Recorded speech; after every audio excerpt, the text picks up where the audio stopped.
Blockchain Show is a podcast that demystifies cryptocurrencies and distributed ledger technology. Welcome back to the Blockchain Show. It's my great pleasure to welcome Tomer Weller, the VP of Tech Strategy at the Stellar Development Foundation. A talented engineer, Tomer's been a part of the Stellar ecosystem since 2017 and has led a plethora of partner integrations and contributed to projects such as Horizon, Stellar's API, and Stellar X, Stellar's DEX. Tomer, welcome to the podcast. How are you doing today? Doing pretty good, Ethan. I'm very excited to be here. Yeah, well, it's great to have you here. I'd like to learn a little bit about your background. We've talked about Stellar before, but before we get into the Development Foundation, if you wouldn't mind, just maybe tell me a little bit about yourself and how you came to be in this role. Sure thing. So I'm Tomer. I'm originally from Israel. And prior to Stellar, I was a researcher at a place called the Media Lab in MIT, which is this cross-disciplinary research institute. I worked on a bunch of things like visual media analysis and digital fabrication. Actually worked a bunch on a project for 3D glass printing. And even though blockchain was always around MIT, I never actually dabbled in blockchain. This all changed in 2017. I was visiting San Francisco, and I met up with a friend from MIT who also happens to be a Bitcoin Core contributor and was working with Stellar at the time. And he said I should really meet with the Stellar guys because they're building some really interesting things. My immediate reaction was, I'm not actually a Bitcoin guy. I don't do blockchain. Bitcoin is probably dead. This was middle of 2017. It was a bear market. And what Jeremy, my friend, told me was that I'm being an idiot, and that saying that you're not doing blockchain in 2017 is kind of like saying that you're not doing the web in the early 90s. So it's a fairly stupid statement. I should stop saying it. And I did the following day, met up with Jed, the founder of Stellar, and then David, the chief architect, or chief scientist, sorry. And I was really impressed. I knew nothing about blockchain at the time, and I didn't know that Jed was a bit of a mini celebrity in the space. But what he told me is that he built in the late 90s something called eDonkey 2000, which I don't think it was so big in the States. It was this file sharing app, but in Israel, where I'm from, it was pretty huge. So I was like, oh, you're that guy. So I learned about technology, learned about the mission, and packed up my stuff from Boston and moved to San Francisco within the week. And I've been with Stellar ever since. Wow. You said since 2017? Yeah. Yeah, that seemed like a pretty kind of like a pivotal year. I remember that was really the first time where I started having like friends and family start taking an interest in the topic. And I still get them talking to me every once in a while. I had a buddy come out and we were chatting over breakfast, and he had some different views. You know, I think a lot of people kind of get hung up on the price, which in my opinion is kind of secondary. You know, maybe that's good to like hook them in, get them a little interested, but there's so much more going on with this technology that I hope people can grasp and not just kind of get disillusioned when their Coinbase wallet tanks, that sort of thing. Yeah, and counterintuitively, it's really a huge distraction, the speculative market. And when prices are down during a bear market, that's when real innovation actually happens. It's not. I don't follow the market all that closely, and I know some people have, coin market cap loaded in front of them all day long. I'm not part of that crew. I didn't join this industry because of the value and the speculation, and that's something that I really like about Stellar. We have a mission for equitable access to the financial system. And, we really stick to it. And I think that the people that the foundation attracts are really people that are mission oriented. Yeah, that's a really good point. With you being the VP of Tech Strategy, I'm really curious what a day in your life would be like, because that seems like such a cool role. I think we talked with Justin Rice, I think that was maybe over a year ago. We talked a little bit about the Stellar Development Foundation, but maybe give me a little bit of an overview in case anyone missed that episode. Just what that strategy that you're working towards might look like. Sure. So maybe we can start with a few words about Stellar. Stellar is an L1 blockchain. That is, it's a sovereign blockchain. It doesn't depend on any other system. And it's really built for asset issuances and cross-border payments. So if we look at the origins of blockchain at Bitcoin like 10 years ago, we'll see that one thing that became clear very early on is that cryptocurrencies are really great for moving value cross borders. And this is one of the first use cases we saw for Bitcoin. People just realized, hey, if there's like an exchange that you can buy Bitcoin with in the States, and there's an exchange that one can sell Bitcoin in the Philippines, then that means I can very easily buy Bitcoin in the US, send it to the Philippines, and have it turned to cash in the Philippines. And people started doing a lot of that. But what became very clear is that there are some challenges there. The Bitcoin price is very volatile. The confirmation times are very slow. And when you combine that with the volatility, the value of a Bitcoin can go drastically up or down between when you initiated the payment and until it was received.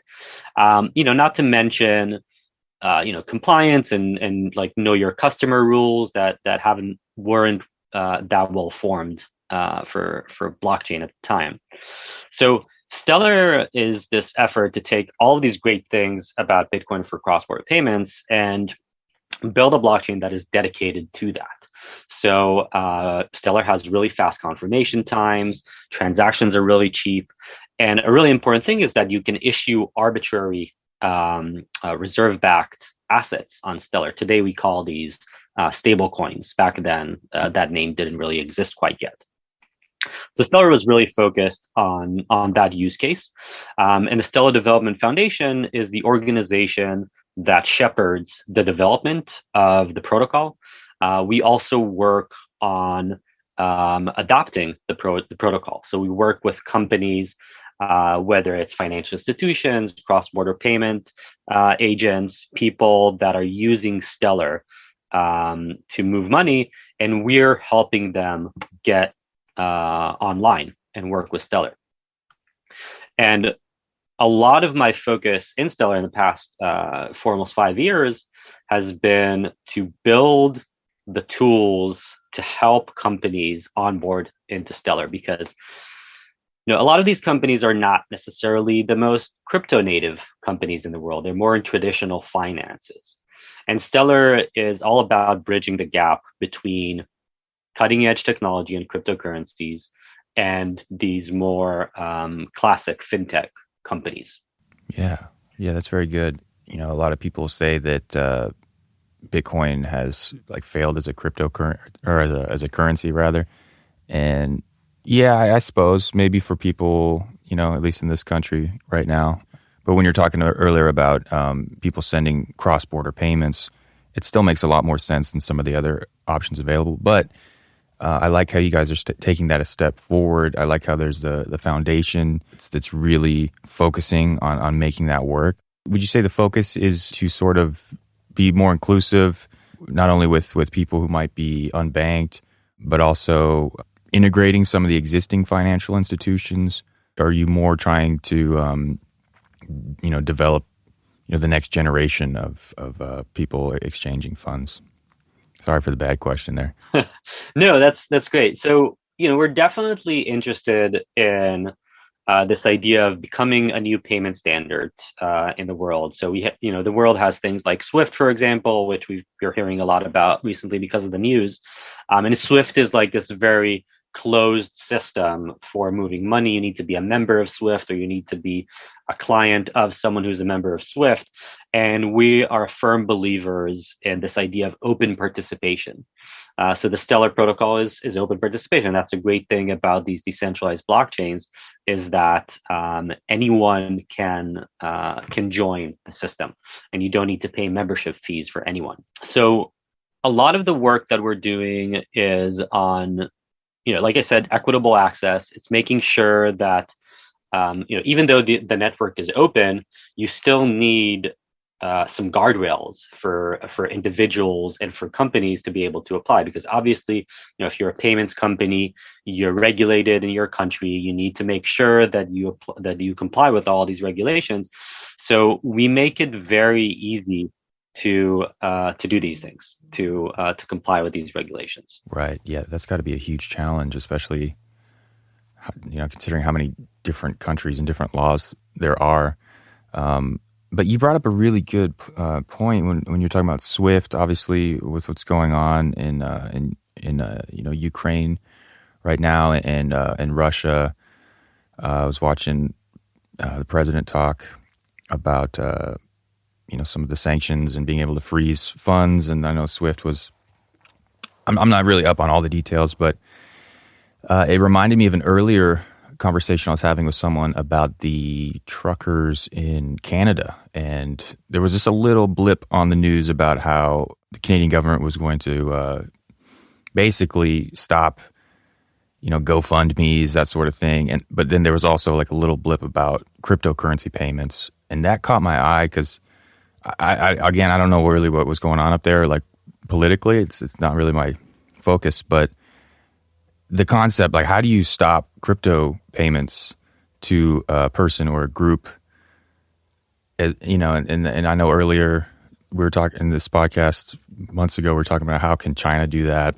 Especially if somebody has their assets in in cold storage or something like that. Like, I get that there is a need to do that if there's people in the world stage that are not doing good things, that makes sense. But then it kind of, if you break it down further, when does it end? Can individuals be suppressed by their own government if they're in a country with an oppressive regime? Is it possible to stop someone from getting cryptocurrency payments? Because I thought that was part of the whole idea, was to take the central authority out of it. So I mean, I don't know, more of an observation. But can you talk on anything about that? Is that possible to suspend cryptocurrency payments to someone, or are there ways to protect against that? I know it's kind of a slippery issue there, but something that was interesting to me. Yeah, it's definitely a hairy topic, and I'll start by saying that we're very concerned about the situation in the Ukraine. We're working very closely with the Ukrainian government on a bunch of topics, and the president was actually in San Francisco last year. He met up with Danelle, the CEO of the foundation. There's a CBDC project that they're working on that we're supporting them in. So we love these folks, and we hope the situation will be resolved as soon as possible. In terms of censorship, I definitely personally believe in blockchains as some tool to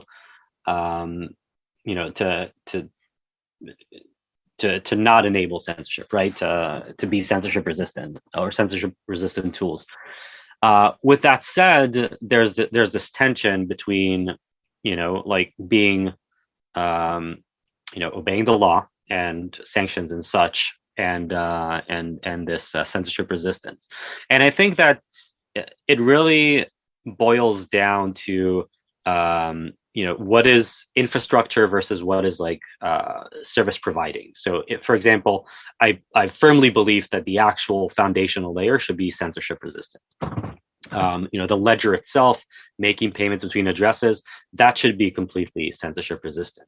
But then you have services that are built on top of these things, right? So if, for example, you're building a service that, let's say that you're providing, like cash services, for example, or an exchange service, you need to comply with regulation.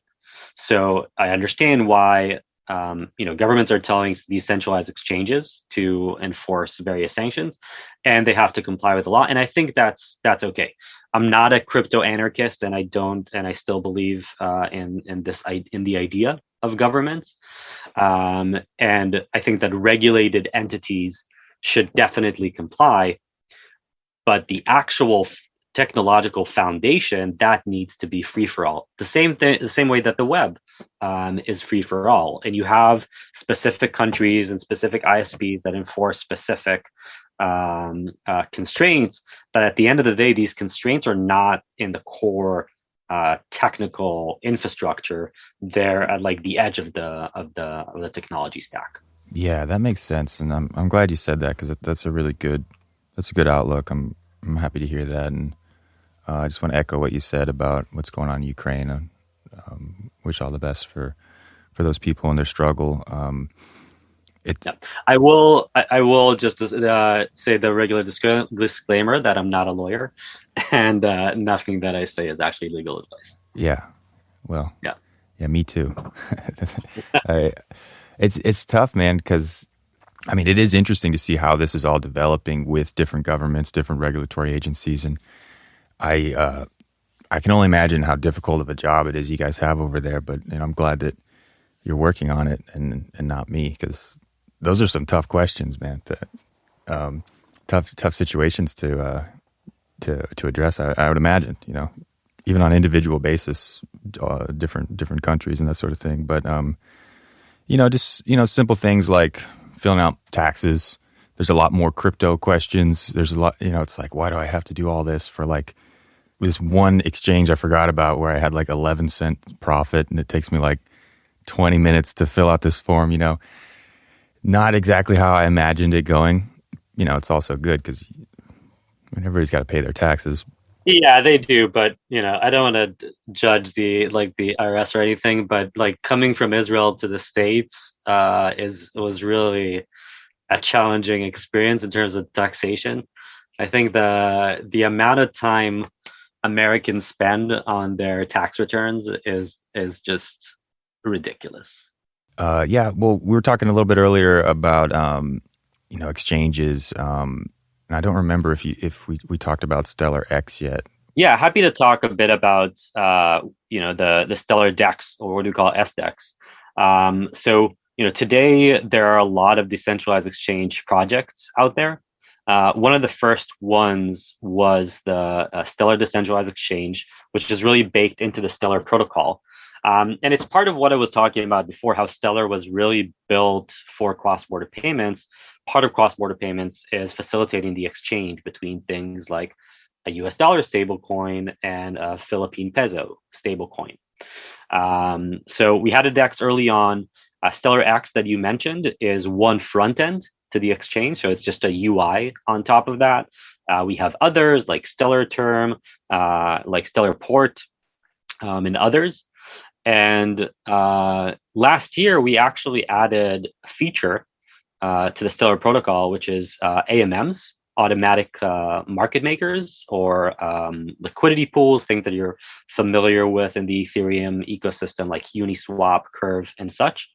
And we're really excited about that feature, and we've seen a lot of adoption for that because basically it allows anyone to be a market maker. You can just take your existing assets, put them in a liquidity pool, and gain transaction fees, collect transaction fees whenever someone is using the liquidity that you put out there. And Stellar X that you mentioned already supports AMMs. So if you log in there, you can just put your money to use. Yeah, I love that idea. I struggle with it because I have so little. I had this dumb idea. It's not dumb, but a few years back, I wanted to solely use it as a means of transactions. So I would pay for goods and services, and I just blew through all my crypto, and then of course it skyrocketed, and I'm kicking myself for not holding on to it. But now it's like little by little, I'll just buy different. Like we have people on the show, I'm interested in what I want to support them. I'll get some of those coins. It's kind of shifted into more of like a savings mindset because like some people want to get in and get rich quick. I tell them like, just hang on. It's like just like a 4 or 5 year cycle sometimes. Don't get caught up like what we were talking about earlier about the prices. Find projects that you like, that you want to support, that you can maybe in a minuscule way help change the world by supporting some of these other projects out there. So that's kind of what I've been doing, but I would definitely interested to check out Stellar X and actually just to start putting energy in that direction because it's I I don't know. It's just fun. Yeah, and I think we're at a great time where like new technologies are really allowing us to use cryptocurrencies, and I think it used to be a bit weird. And obviously, if you want to use Bitcoin directly today to purchase anything, that's that's quite the undertaking, or anything on Ethereum, to be honest, with transaction fees. But if you look at things like USDC on Stellar, that allows you, transaction fees are like a fraction of a penny, and you can actually move USD around. We're really getting to a place where crypto is more usable today and is not just this like speculative vehicle. Yeah. Yeah. I guess we should maybe talk a little bit about the Stellar Lumen, if you don't mind, just because we haven't really talked about it much in the last podcast we did regarding Stellar. But I'm sure people are familiar with it. You can find it on most exchanges. If somebody was wanting to get involved with the Stellar network, would that be the best way? It was just to start purchasing these tokens, and rather than just holding on to them, if they wanted to, get involved in some of these other things you were talking about, liquidity pools, that sort of thing. What would be your advice? Maybe for some of the more lay people listening, or some of the new people still getting into the space. We like to think about this, about Stellar as an engine, and then XLM as like the oil that is lubricating this engine, and the transaction fees, and just if folks are not aware, transaction fees in the world of cryptocurrencies are really important because they prevent spam. Because without transaction fees, people would just be able to overload the network with bullshit transactions, right? So it's very important to have these transaction fees. So in Stellar, XLM is used both as a transaction for transaction fees, but it's also used for storage fees, because a ledger is effectively a database. And whenever someone puts a bit of information in that database, we want to make sure that they don't overload the database with too much information. So Stellar is very unique in that it also requires a storage fee. And that storage fee is not actually collected. It's just like this parked XLM that is represented in your minimum account balance. So in order to hold an account on Stellar, you need to have a certain amount of XLM. Today, it's somewhere between like 1 to 1.5 XLM. And the more data you have in your account, the more XLM you need to have in your account to facilitate that. So if I have different types of currencies, if I have multiple offers on the decentralized exchange, if I have liquidity shares, all of these things are like growing my account, and I need to have a greater minimum account balance. And it's very cool because it means that Stellar, the ledger itself, is actually very compact and lean compared to some of the other things out there. So anyone can run the Stellar software, Stellar Core, at home. You can even run it on like a credit card sized Raspberry Pi, which is pretty amazing. Yeah, that's really cool. And another thing about XLM to mention is that you don't, I was talking a lot about cross-border payments and moving between different assets. You don't actually have to use XLM as an asset to send. You still have to pay your transaction fees and XLM, but you can move directly from US dollar to Philippine peso without going through XLM in the middle. And that's very important because it means that you're not required to go through volatile cryptocurrencies when you're just doing regular fiat or regular money transactions. That's very interesting, because I'm sure for folks who are less technically minded, that might be a little more attractive. Seems like a few less steps. I'm curious how that works, the mechanism, because definitely familiar with converting cryptocurrencies, and there's always fees attached, which makes sense. But I remember seeing something about this months ago, but I completely forgot how it works. If you wouldn't mind maybe walking me through that might be interesting. Sure. So let's say that I'm in the US and I want to send some, like I said, some assets over to the Philippines. I can go to an American, what we call anchor. Anchors are like these companies that provide on and off ramps. So they allow you to take your dollars and turn them into a dollar stablecoin, for example. One such company that is onboarding to the network right now is MoneyGram, which is something that we're very excited about because MoneyGram is a global company. They are one of the biggest brands in the world for moving money, which means that you'll be able to take your US dollar stablecoin on Stellar and turn it to cash in your hand in more than 300,000 locations around the world. So going back to the process, I could go to a MoneyGram agent in the States. I can on-ramp from my cash in my money in my wallet to a USDC stablecoin on the Stellar network. USDC is the center stablecoin. It's one of the most reputable stablecoins out there.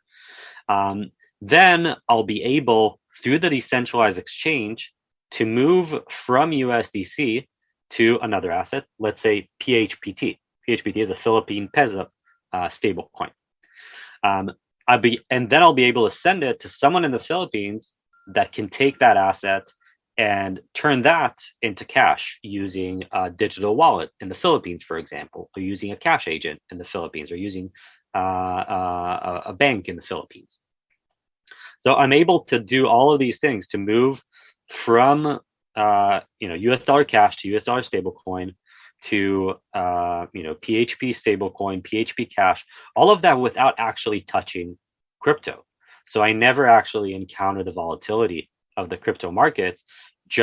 I just move between one fiat representation to another. Yeah. But by going through this process you mentioned, do you think it will save people a little bit of money when they have to send overseas, as opposed to more traditional services where they do have to pay more fees? I think it's both saving money, but it also is just like opening net new opportunities. Because, in the crypto ecosystem, we like to talk a lot about financial inclusion and equitable access. And you look at a lot of these financial instruments in the DeFi space, they're not really accessible to folks in developing countries, to folks in underserved markets. And we're really interested in bringing more people into the space and more access. Yeah, definitely. I mean, yeah, it's kind of absurd that we live in this modern age, but yet so many people don't have access to just basic financial services. And especially I keep talking about the Philippines because I spent some time there, and I think it's a really interesting country. Around 50% of the folks there don't have a bank account, but close to 100% of people have smartphones and internet connectivity, which is really interesting, right? And it shows you how ripe this world is for disruption. Yeah, I mean, it's certainly happening. I'd like to see it happen faster, but these things take time. It's gotten so much better over the years. The user experience is so much more streamlined. Maybe that's just my opinion, but it used to be really like work to try to send crypto and then use it. Yeah, so we're putting a lot of emphasis on improving the user experience for crypto, for normal people that are not, crypto native. So we have a wallet that we're developing in the foundation. It's called Vibrant. And Vibrant is a US dollar savings app for folks in Argentina. And it's a way to combat inflation in these countries. These folks don't understand the concept of mnemonics and these complex 24-word phrases that you need to remember, and all these. So we put a lot of work on keeping things non-custodial, but with a much better user experience. So the idea is that instead of having to remember all this information, you distribute key fragments to like multiple entities, so that no single entity actually has access to your funds, but you still have a way to recover your funds in case you lose your key. So it's making like crypto multi-sig more accessible to regular people. Yeah, that's good. It almost sounds like an undo button. Is that fair to say, or is it an oversimplification? I wouldn't say an undo button, but I would say a recover button. And a lot of folks, especially newcomers to the industry, they don't understand that when you have a self-custody wallet, there's no forgot my password button. It's lost, right? Like you need to be cognizant about these things, and we as an industry need to be better about providing solutions that give people the type of service that they're looking for in financial applications in a way that's accessible. Definitely. Yeah, that's a tough lesson to learn. Usually, hopefully, people don't have to learn that lesson, or if they do, just one time with not much lost. But I wanted to ask about the smart contracts. We were so excited about smart contracts when we started this podcast like 6 years ago. We thought it was just going to change everything. And then we've kind of seen it come a little bit back with the NFT, I don't know what to call it, hype craze last year. How is that going to work on Stellar, if you don't mind telling me? Sure, I'm happy to. So, I was talking earlier about the history of Stellar and how it really started for, being like a kind of like a quote unquote better Bitcoin for cross-border payments. So a lot of the things that in Bitcoin and later other networks you'd need scripting for, these are things that we just like built into the protocol in Stellar, is like batteries included. So things like the decentralized exchange, things like asset issuances, things like multi-sig, and some more technical things like time locks and hash locks. We kind of like took everything that we saw was working and built it like straight into the protocol. So one analogy that I like to give is like, imagine that this is the 80s and you need to do, and maybe I'm telling my age here, and you need to do some scientific calculation. You can either use this, one of these like fancy TI calculators that have all these like scientific calculation features baked into it, or you can use like one of these like new PCs that are like super slow and buggy and take like forever to do anything, right? So I think Stellar is kind of like the TI in this case. It's like the calculator that can do things really fast, really efficiently. And then you have these like other networks that started to come up in 2014, 2015, like the Ethereum and things like that. And these were like the slow, buggy PCs. And we were looking at these things, and there were a lot of things like hacks and bugs and crypto kitties that kind of like took the network down for a while on Ethereum. So we were very focused on the cross-border payments part. What has happened in the past few years is that we've seen how smart contracts actually enable really interesting decentralized finance use cases, DeFi. And we are now acknowledging that part of equitable access is access to these type of services. So we want to bring them to Stellar. And we have the advantage of having seen other networks and what works and what doesn't work in the world of smart contracts. So we're taking all these lessons that others have learned, implementing these and bringing them to Stellar this year. I really want to thank you, Tomer, for joining me. It's been an absolute pleasure. If there's anything you would like to say before we go, please feel free. Yeah, I'm really excited about the future. Stellar is definitely, getting more traction. We're working on some new exciting features like smart contracts that will hopefully come later this year. And, for all your viewers or listeners who kind of like think that, the train has left the station, it hasn't. Like, we're so early in this ecosystem and in this industry. There's a lot more to build, a lot more to do, and we're really just getting started.